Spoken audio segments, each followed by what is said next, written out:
Good morning, class 10. We'll continue with Shakespeare. We are still in the court. Antonio has not been saved. He is yet to be saved. And Portia, disguised as a lawyer, along with Nerissa as her clerk, has come to save Antonio. The Duke made all kinds of efforts, all sorts of efforts. He tried his best to save Antonio, but it was not possible. And he wrote to Bellario, his friend. But instead of Bellario, Portia has come disguised as a lawyer. She calls herself Balthazar. She is accompanied by Nerissa. And she is pleading with Shylock to show mercy. We did that famous speech on mercy. You can learn of that speech by heart. And still, this does not have any effect on Shylock. Portia says, if we do not forgive the sins of others, of other people, how can God forgive herself? How can God forgive us? That is on page 170.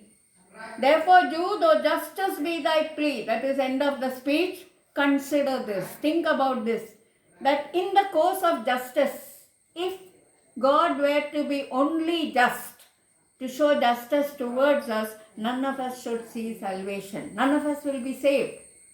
So, all religions tell us or teach us that we should forgive others so that we will be forgiven by God. And that same prayer, the prayer which we make, that teach us to render the deeds of mercy. The prayer which we make to God to forgive us for our sins. That same prayer should encourage us to forgive the sins of people. Forgive those who have done wrong to us or hurt us in any way. I have spoke thus to mitigate the justice of thy plea. And Shylock says, my deeds upon my head. I am responsible for all my actions. I have not done anything wrong and I am not afraid of the judgment of God. My deeds upon my head, I crave the law. Then money is offered to her, but still Shylock refuses to change. He wants only the penalty of the bond. And then she appears to agree to the demands of Shylock. And Shylock is so happy, he calls her a Daniel, a learned judge, excellent young man. And now we come to page 178. We did till there. Antonio is ready to die. He has said farewell to Bassanio and he has asked him to recommend him to speak about his good deeds to his wife Portia. And then let Portia be judged whether Bassanio did not have such a loving friend who was even ready to sacrifice his life for him. Page 178. Line 290, for if the Jew do cut but deep enough, I'll pay it instantly with all my heart. Shylock is ready with his knife. Antonio is ready to give his pound of flesh from near the heart. That is the situation. And Bassanio and Gratiano again, they plead and they try to save Antonio. I told you in the speeches of Bassanio and Gratiano, on page 178, there is dramatic irony. They don't know that Portia and Nerissa are there in disguise. They have not recognized. Bassanio's speech, line 293. Antonio, I am married to a wife which is as dear to me as life itself. I just got married and my wife is so precious as my own life. But life itself, my wife, and all the world are not with me esteemed above thy life. I consider the life of Antonio more precious than my own life, my wife, and everything that I have in this world. I would lose all. I am ready to sacrifice everything, my life, my wife, and everything that I have. Sacrifice them all. Here to this devil. Devil is Shylock. I am ready to give all these things, to sacrifice all these things to deliver you, to save you from death. Now, I told you there is dramatic irony there. Bassanio does not know that Portia is there in disguise. Your wife would give you little thanks for that. Your wife will definitely not thank you for this offer that you are making if she was here in the court. So, the dramatic irony is there. If she was here in the court, she is really there and it is Portia speaking. Your wife would give you little thanks for that if she were by to hear you make the offer, this sacrifice. Graciano repeats what Portia says, what Bassanio says. Graciano, I have a wife whom I protest I love. I also love my wife, Nerissa. I would she were in heaven. I wish Nerissa was dead and she is in heaven now, so that she could entreat some power to change this currish view, so that she could request or beg or plead with some heavenly beings to save Antonio. I wish Nerissa, my wife, were dead and she is in heaven now, to plead with some heavenly beings in order to change the heart of Shylock from this cruel demand. Currish, devilish, evil. Nerissa also says, "'Tis well you offer it behind your back."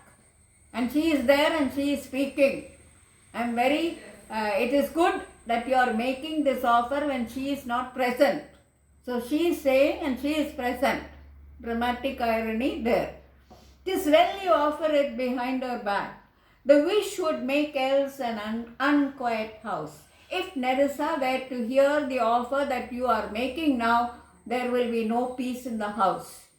There will be always quarreling in the house. There will be no peace or happiness in the home. If Nerissa were to hear Graciano making this offer. Now Shylock says, "These be the Christian husbands. I have a daughter. Would any of the stock of Barabbas? I wish the descendants of Barabbas had married my daughter Jessica instead of a Christian, had been her husband rather than a Christian." Jessica has married a Christian. Stock of Barabbas. When Jesus was about to be crucified,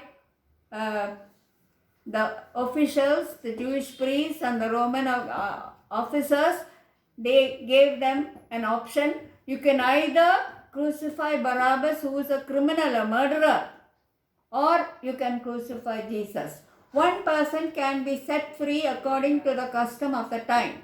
And the crowd, the Jewish priests, Jewish leaders, all of them clamored for the death of Jesus, and Barabbas was stayed.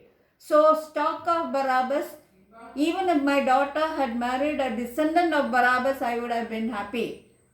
I don't wish a Christian to marry Jessica. Jessica has already eloped with Lorenzo. These be the Christian husbands. I have a daughter. Would any of the stock of Barabbas had been her husband rather than a Christian? Now that is spoken in an aside. We trifle time. We are wasting time. I pray thee pursue sentence. Give the verdict. Let me have my penalty. Give the verdict quickly. Give the sentence. Portia, she pretends or appears to allow Shylock to take the penalty of the bond. A pound of that same merchant's flesh is thine. It is yours. The court awards it and the law doth give it.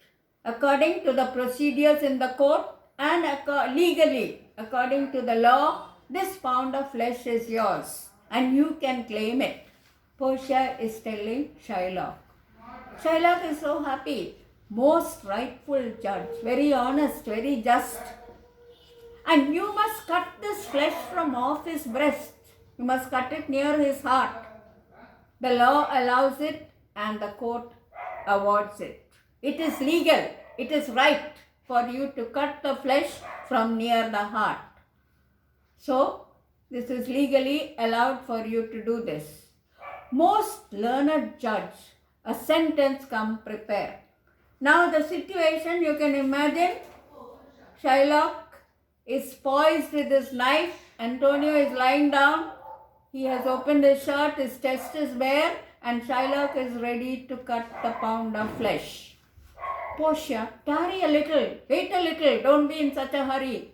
There's something else. There's something else in this bond. This bond doth give thee here no jot of blood. The words expressly are a pound of flesh.